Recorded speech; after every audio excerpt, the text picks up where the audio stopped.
treinou o time mineiro a perder 6 mandos de campo e a pagar multa de R$64 mil pelos incidentes no clássico contra o Atlético, em que vários objetos foram atirados no gramado. Na quinta-feira, o departamento jurídico do Cruzeiro entrou com recurso para reduzir a pena, mas neste domingo o pedido foi negado pelo pleno do STJD e a punição foi mantida. O Cruzeiro já definiu que joga contra o Vasco dia 16 de setembro em Varginha. Antes de voltar ao Independência, o Cruzeiro enfrenta ainda como mandante o Internacional, a Portuguesa, o Corinthians, o Santos e o Bahia. Aí a punição ao Cruzeiro, que só volta a jogar aqui no Independência no dia 25, né, como foi dito aí, contra o Coritiba, e depois no jogo final, que aí não é o mandante, o jogo que vai ser contra o Atlético na 38ª rodada. Não conseguiu o efeito suspensivo aí, ou uma redução da pena, o departamento jurídico do Cruzeiro. Será que o Cruzeiro vai voltar para jogar um jogo? Para jogar contra o Coritiba? É complicado, com o Mineirão abrindo depois, eu sei não. Não sei se volta não. Dependendo da situação... Olha, eu vou te falar sinceramente que eu acho que o Cruzeiro já teve problema com isso recentemente. O Cruzeiro começou o ano jogando fora de casa, justamente por punição. Duas partidas. Foi exatamente isso. E teve problema antes também, me parece que foi no Parque do Sabiá, alguma coisa assim. Olha, eu acho até que ficou de bom tamanho para o Cruzeiro. Pelas imagens que a gente viu, por tudo que aconteceu ali, aí a gente costuma dizer, o árbitro carregou na súmula. Não carregou na súmula, o árbitro relatou na súmula o que aconteceu. Simplesmente o fato que aconteceu. As imagens são muito claras, choveram coisas em cima do árbitro. Então, sinceramente, eu acho que ficou até de bom tamanho para o Cruzeiro, porque isso tem que ser uma medida não só punitiva, mas isso tem que ser uma medida pedagógica também. O torcedor tem que começar a pensar que se ele fizer uma idiotice dessa, olha o que acontece com o clube depois. E é interessante que o torcedor aprenda exatamente isso. Você imagina o torcedor do Cruzeiro ou do Atlético, que paga lá seu sócio torcedor, tá ingresso garantido para o jogo, paga caro, não é barato. Imagina se você, por alguém que joga um objeto qualquer no campo ou qualquer coisa para atingir o árbitro, fica 6, 7 jogos sem poder jogar em casa e tá pagando. Você não vai deixar de pagar. E aí vai desembolsar mais viagem, mais avião e etc. Que peso teve a falta de jogar em Belo Horizonte, jogar no Mineirão, o Vitor Martins, para o Cruzeiro, que em 2010 saiu do Mineirão, depois conquistou um vice-campeonato e depois quase caiu no ano seguinte. Que peso teve não jogar em Belo Horizonte, jogar próximo da torcida? Tecnicamente, quando você tem um time bom, aquela história de time bom, joga em qualquer lugar, né? Então não faz muita falta jogar. É claro que naquele momento, num dia ruim, a torcida te empurra pro gol, a torcida te carrega. O maior problema é o financeiro e o desgaste físico dos atletas, porque o Cruzeiro agora vai jogar toda a rodada fora de casa. Ele vem, treina na Toca da Raposa e vai sair para viajar, vai viajar para Recife, ou para Goiânia, ou então agora para Ipatinga, para Varginha, então toda a rodada viaja. Tecnicamente, se o time é bom, não faz muita falta não. Na passagem aqui pro intervalo, eu disse que daqui a pouco a gente ia ver os gols do Cruzeiro. O torcedor até ficou animado. Pô, será que teve mais 90 minutos de jogo lá e o Cruzeiro virou? Na verdade, os gols da derrota do Cruzeiro. O Cruzeiro saiu vencendo lá na Ilha do Retiro e acabou levando a virada. Vamos acompanhar aqui os gols desse jogo. Olha aí, saída de bola, o Sport vacilou, o Cruzeiro roubou a bola, o Wellington Paulista deixou pro Alisson. Olha a batida do Alisson. E o Alisson fez 1-0. Aí o torcedor mais animado achou que o Alisson tinha voltado a ser o Alisson. O Alisson até andou jogando. Olha o lançamento aí. Veio o lançamento e o Richelli de cabeça.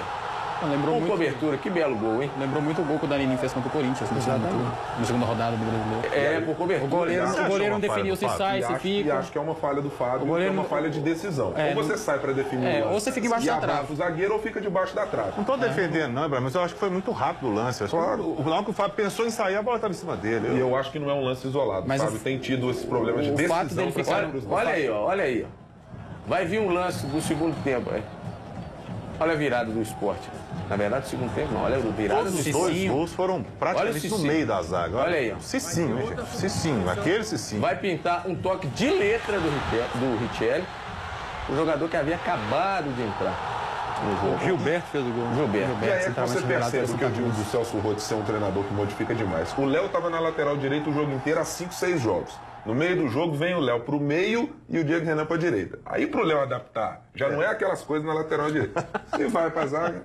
Agora, os dois gols, como lembrou o Seabra ali, o primeiro um lançamento tem um zagueiro acompanhando o Richelli. Nas costas do zagueiro ele cabeceia e faz o gol.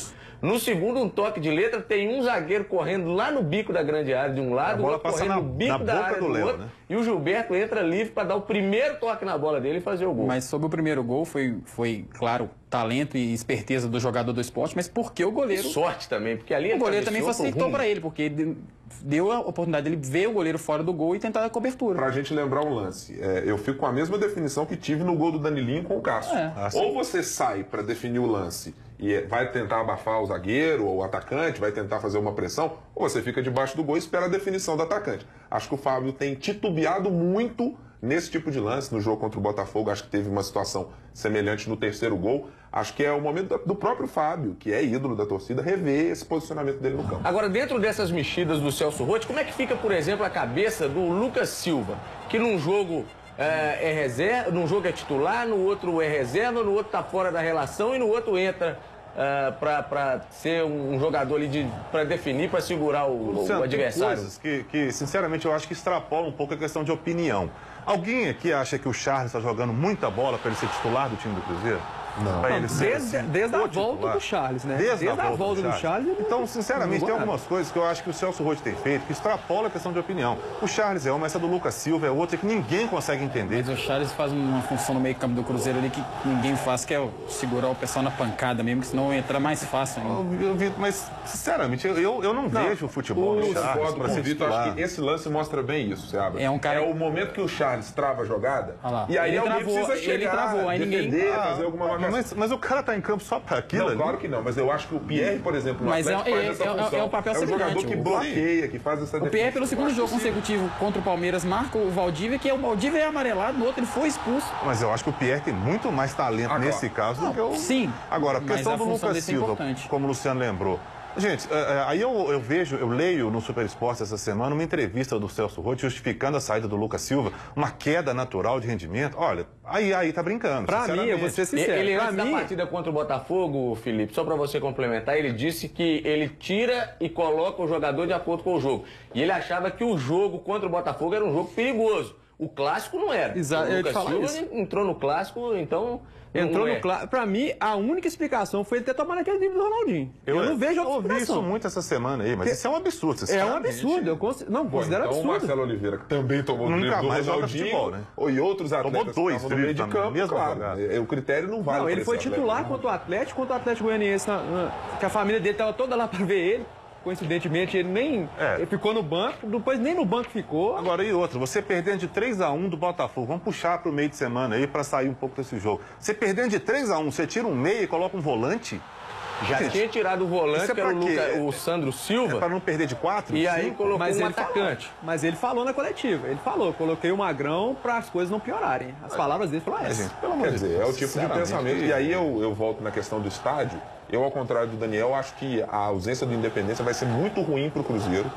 Por um aspecto, eu acho que esse time, a defesa, o meio-campo desse time, é todo muito no abafa, porque não tem ninguém tecnicamente se sobressaindo. Então é o Rafael Donato cabeceando bola para o alto, o Matheus também tentando no chutão, e é meio na base da pressão. E eu acho que em estádios maiores, o que o Vitor disse do desgaste pode pesar.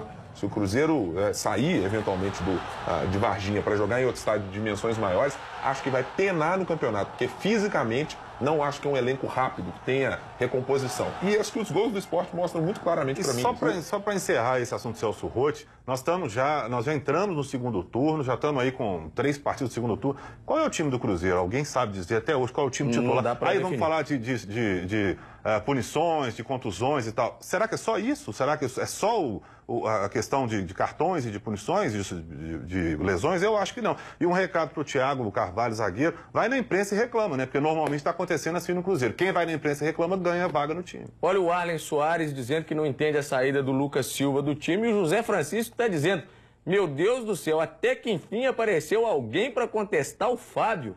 Há 7 anos tomando frango. Olha aí o José Francisco. E a Amade Paula está lá em Nanuque assistindo o programa com a irmã dela, Josiele, que são atleticanas. Ou a irmã dela é atleticana, está acompanhando o programa. Vamos ver então o que disseram os atleticanos após a vitória por 3-0 sobre o Palmeiras lá na Arena Independência. Vamos ver aqui.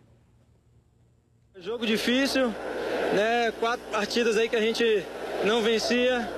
A gente sabia da importância desse jogo, né, para nos trazer mais tranquilidade, nos trazer mais confiança ainda. E graças a Deus, jogo difícil, mas conseguimos o nosso objetivo aí, que foi somar os 3 pontos. Todo mundo está de parabéns pela dedicação, pelo que fez dentro de campo, né? Principalmente no segundo tempo. Né? Um jogo difícil, um jogo truncado. A equipe soube jogar diante da adversidade, o adversário jogando fechadinho. Então, estou todo mundo de parabéns e fico feliz, satisfeito por ter feito também a minha parte ali atrás. Nós estávamos jogando bem. Com o Bahia merecíamos vencer. Se vê o Bahia hoje, o resultado que teve, está jogando bem. Ganhou do Santos, ganhou do São Paulo, agora ganhou do Vasco. Nós merecíamos vencer o Clássico, a Ponte, e passou um momento ruim. Tomara que tenha acabado e que daqui para frente a gente possa seguir vencendo, porque o Fluminense, se hoje a gente não vence, ele abre 5 pontos de vantagem, é muita coisa. Uma vitória que a gente tem que comemorar muito, porque a equipe vinha de 4 jogos sem vencer, cria uma ansiedade, um frisson, uma desconfiança de dentro para fora, de fora para dentro. E hoje a gente venceu e vamos torcer para que as coisas se encaixem novamente. Tá aí, o Cuca, essa não foi aquela vitória que ele falou que não é de matar com a unha, né? Uma vitória difícil. Muito obrigado aqui ao Splash Mito, ó, dizendo que... tá dizendo aqui, Ibrahim, que você uma vez provocou o atleta... Ih, rapaz, ó. Então o homem tá bravo com o Ibrahim aqui. Depois a gente vai no Twitter. Luiz César está participando, Vinícius Alves. E é importante aquilo que o Cuca comentou aqui, Seabra. Se perde o jogo hoje, aí a diferença, mesmo com um jogo a menos, o Fluminense abriria bastante na liderança. E não só na questão de tabela, né, Luciano? O próprio moral, né? Se perde o jogo, com esses 4 jogos que já vinha, aí já dá aquele desgaste. A torcida do Atlético já estava...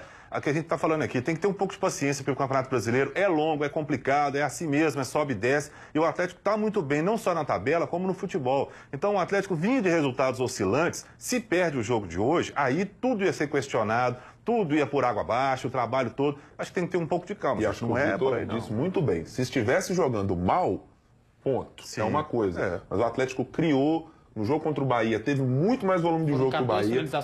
O Bernard perdeu gols embaixo do gol. Então, o time está jogando bem. E lembrando que um desses jogos foi o Clássico, né? Um jogo à parte. Os 4 jogos, Cruzeiro, Ponte, Corinthians e o Bahia, o Atlético, da pior das situações, foi igual ao adversário. Não foi superado em nenhum, em termos de futebol. Sim. O time vinha bem. O Cuca falou, que eu comentei no início, essa ansiedade pesou no primeiro tempo o time, a conversa, as alterações no intervalo. Mudar a postura, por isso eu tenho certeza que o Atlético contra o São Paulo vai ser bem diferente do que foi no primeiro tempo com o Palmeiras e vai voltar a ser aquele Atlético que a torcida viu, que passou o momento. E do jeito que o Atlético oscilou, o Fluminense vai oscilar. Vai. E o Fluminense precisou do Atlético ficar 4 jogos sem ganhar em uma partida a menos para poder passar em 2 pontos. O próprio Grêmio estava vindo uma fase iluminada, perdeu. Então qual situação será que é melhor? A do Fluminense hoje 2 pontos à frente do Atlético com um jogo a mais? Ou o Atlético que perdeu a liderança depois de 4 jogos sem ganhar e tem um jogo a menos. Isso é engraçado, Luciano, eu ouvi muita gente da imprensa nacional aí falando no final do primeiro turno. Não, porque o normal do Atlético agora o Atlético agora vai cair. O Atlético agora... Por quê? Sabe, assim, tá saindo alguém do time, o Atlético tá vendendo algum jogador. Como por que o Fluminense não vai cair? Por que o Grêmio não vai oscilar? Porque só o Atlético vai oscilar. O jogo a menos é contra o Flamengo. Exatamente. E hoje é igual o Palmeiras, você tem que ganhar em qualquer lugar. Eu tô entendendo aqui a mensagem do telespectador, Ibrahim. É quando a gente discutiu aquela matéria que o Mauro César havia falado, que o Atlético precisava inventar. Estavam os dois aqui, inclusive. Mas não foi provocação, não, viu? O Splash Mito. Tá aí o Splash Mito. E quando o Atlético está jogando, geralmente todas as atenções se voltam para o Ronaldinho. O Ronaldinho ficou fora do jogo contra o Bahia, todo mundo, o Ronaldinho vai ficar de fora. O Bernard ficaria de fora hoje. E o Bernard acabou jogando pelo um efeito suspensivo conseguido pelo departamento jurídico do Atlético, e foi o nome do jogo. Tem o Ronaldinho falando sobre o Bernard aqui, vamos ver. É um gol que o Cuca sempre pede para me acreditar, né? Eu acreditei no lance ali, a bola acabou passando, o zagueiro acabou não aproveitando ali, deixando pro goleiro, foi um deixa-deixa, acabei tirando um gás ali no final, que eu tava bastante cansado, e acabei tendo a oportunidade de fazer o gol. Um grande talento, uma alegria poder participar de um nascimento de mais um craque. Então estou muito feliz e espero que ele continue assim por muitos, muitos anos. Escutar isso dele, que eu via jogando, sou fã dele até hoje. por tudo que ele fez e está fazendo ainda dentro do Atlético. Então é importante para mim, sim, receber palavras de um jogador como ele. E eu tento ajudar também ele da melhor maneira, não só ele, todo o time, para a gente ir em busca dessa liderança aí vai ser difícil a caminhada até ela e até o título, mas a gente não vai deixar de lutar nenhum minuto. Tá certo, aí as palavras do Ronaldinho e do Bernard. Vamos falar agora dos gols do Campeonato Brasileiro. Não teve gol na partida entre Santos e São Paulo do Roger Franco. Ficaram no 0 a 0 lá na Vila Belmiro. Vamos ver gols da 23ª rodada do Campeonato Brasileiro? Vamos ver aqui. Olha aí, Figueirense e Ponte Preta. Ponte Preta e Figueirense. Giancarlo fez o primeiro da Ponte Preta. Aloísio, que faz muito gol esse Aloísio, empatou. O Caio virou pro Figueirense. E o Marcinho, de cabeça, acreditem, vai fazer o gol de empate. É a defesa que toma gol. Defesa que toma gol do Marcinho de cabeça. Olha o Lincoln também. aí, ó, cortando pra dentro e batendo pra fazer o primeiro do Coritiba sobre o Flamengo. Que habilidade, José. O Rafinha vai receber do Lincoln e vai bater pra fazer o segundo. Vou repetir a máxima. O Wellington e Frauches também não passa impune. E olha o Everton Ribeiro, que pancada pra definir a vitória do Coritiba sobre o Flamengo. David. O Ralf vai fazer esse golaço aí, ó. Primeiro do Corinthians sobre o Grêmio. Tinha feito uma defesaça no lance anterior. O Marcelo Gross assumiu muito bem o gol do Grêmio. Com o Guilherme fez o segundo. O Leandro vai descontar para o Grêmio. Mas depois o Giovani. Olha que golaço também do Giovani, ó. Por jogada feita pelo Adilson, que jogou em time... Olha o Elkerson de letra. Abrindo o placar para o Botafogo lá no Engenhão. Tirou do zagueiro o Elkerson e bateu para fazer o segundo. Jogador. Quando ele quer jogar, ele joga muita bola. Também, né? Araújo. Mas ele centroavante é desperdiçado. Vai descontar para o Náutico. E o Andrezinho, olha o Gideão vacilou nessa aí, hein? Gideão é um bom goleiro. O Wellington nem arrancou, passou para o Fred fazer o único gol lá no Beira-Rio. O que o pessoal encheu a bola desse Wellington nem também, calma, né, gente? É bom jogador. Olha o Bahia aí, ó. Calma, né? Olha o Souza fazendo o primeiro do Bahia, lá em São Januário. Depois o Jones, aquele Jones. Passou no Cruzeiro. Jones Carioca. Fez o segundo e o terceiro do Bahia. Sem o Dedé, a defesa do Vasco dando medo, né? E o Souza vai dominar e bater para fazer o gol. Tomar dois do Souza. Marcos vai abrir o placar. Marcos, aquele. Pro Atlético Goianiense. Cruzamento do Heron pro Marcos. O cruzamento do Heron pro Marcos, que beleza, hein? E o Valdomiro vai empatar para a Portuguesa. Final de jogo lá no Serra Dourada. Vamos ver como ficou a classificação do Campeonato Brasileiro após 23 rodadas? Vamos ver aqui. O Fluminense lidera com 50 pontos, seguido pelo Atlético com 48, com um jogo a menos. O Grêmio tem 44, o Vasco fecha o G4 com 39. O Botafogo tem 37, o Cruzeiro está na 8ª posição aqui no setor intermediário. E daí para baixo está uma briga feia. Vamos virar a página aqui para a gente ver o G4, o Z4, na verdade. O Palmeiras está lá, ó. O Sport é o 17º, o Palmeiras o 18º, o Figueirense 19º e o Atlético Goianiense é o 20º. Muito obrigado, Daniel Seabra, pela presença já, Daniel Seabra. Obrigado, Guilherme Ibrahim, obrigado, Vitor Martins, muito obrigado, Felipe Junqueira, muito obrigado. Volte sempre, o meio de campo fica por aqui. Mais esporte na Rede Minas amanhã ao meio-dia no Jornal Minas, primeira edição, e às 7h30 da noite no Clube do Esporte. O meio de campo volta domingo que vem, às 9 da noite. Um grande abraço e até lá.